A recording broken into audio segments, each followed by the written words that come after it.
একের পর এক মুখ বদলের খবর আসছে টেলিপাড়ায়। একটি নয়, একাধিক ধারাবাহিকে কখনো খলনায়িকা, কখনো প্রধান নায়িকা পাল্টে যাচ্ছে। বেশ কিছু ধারাবাহিকে আবার অভিনেতার মুখের পরিবর্তন হয়েছে।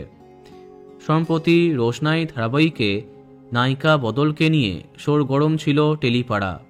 যেমনটা জানা গেছিল তেমনটাই হয়েছে। অনুষ্কার পরিবর্তে তিয়াশাকে দেখা যাচ্ছে। এত কিছুর মাঝে স্টার জলসার টপার ধারাবাহিক কথা নিয়ে টেলিপাড়ায় উঠে এলো নায়িকা বদলের চর্চা। কোনো কারণ ছাড়াই টেলিপাড়াতে ছড়িয়ে পড়ল কথায় নাকি নায়িকার বদল হচ্ছে। আর বর্তমানে যা পরিস্থিতি, সেই জায়গায় দাঁড়িয়ে এই রকম খবরে যে কেউ দুশ্চিন্তা করবে।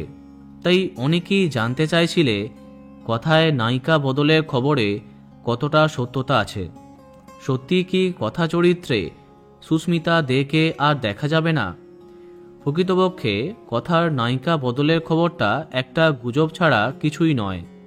কোনো মুখ পরিবর্তনের খবর জানা যাচ্ছে না।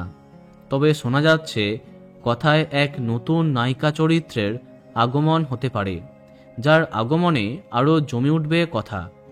কিন্তু সেটা সুস্মিতা দের রিপ্লেসমেন্ট নয়। নায়িকার মুখ পরিবর্তন হচ্ছে না কথায়।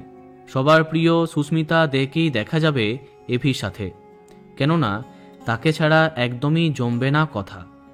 এই বিষয়ে তোমার কি মন্তব্য কমেন্টে জানাতে পারো। আর এই রকমই আরও অনেক ভিডিও পেতে সাবস্ক্রাইব কারেন্ট বস। ধন্যবাদ।